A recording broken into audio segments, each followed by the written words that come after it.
இயேசுவின் அன்பு. கிறிஸ்து இயேசுவின் நாமத்தினாலே உங்களுக்கு அன்பின் வாழ்த்துக்கள். ஏசாயா 54 சொல்லுகிறது, இமைப்பொழுது உன்னை கைவிட்டேன், ஆனாலும் உருக்கமான இரக்கங்களால் உன்னை சேர்த்து கொள்வேன். ஆம் பிரியமானவர்களே, கர்த்தர் திரும்பவும் உங்களை சேர்த்து கொண்டார். ஒருவேளை அவர் இந்த நாட்களிலே உங்களை கைவிட்டது போல் உங்களுக்கு தோன்றலாம். ஆண்டவரே, என்னை ஏன் கைவிட்டீங்க?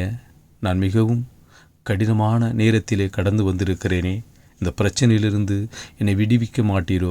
இதில் என்னை விட்டு நீங்கள் கடந்து சென்று விட்டீரோ? நான் உமக்கு தூரமாய் நான் சென்று விட்டோன்னு ஆண்டவரே, நான் என்ன தவறு செய்தேன், ஒரு விஷயம் மன்னிங்க அப்படின்னு நீங்கள் கர்த்தரிடத்தில் கேட்கிற மாத்திர அவர் உங்களை பார்த்து சொல்லுகிறார், நீ கலங்காதே, நான் உன்னோடு கூட இருக்கிறேன். இம்மைப்பொழுது உன்னை கைவிட்டேன், ஆனாலும் உன்னோடு கூட இறுக்கமான உருக்கத்தினால் உன்னை திரும்பவும் நான் சேர்த்து கொள்வேன் என்று கர்த்தர் சொல்கிறார்.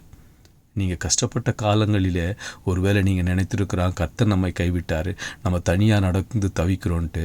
இல்லை மகனே, இல்லை மகளே, அவர் தன் பாதங்களிலே உள்ளங்கையிலே உன்னை வரைந்து அவர் சுமந்து வந்திருக்கிறார்.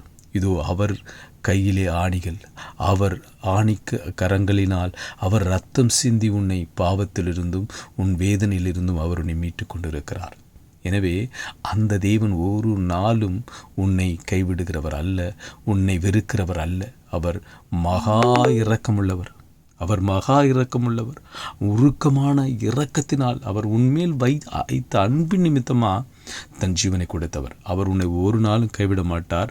அவர் ஏற்ற காலத்திலே உன் தலையை உயர்த்தி உன்னை எல்லா பிரச்சனைகளிலிருந்தும் நீக்கி உன்னை விடுவித்து ஆசீர்வதித்து உயர்த்துவார்.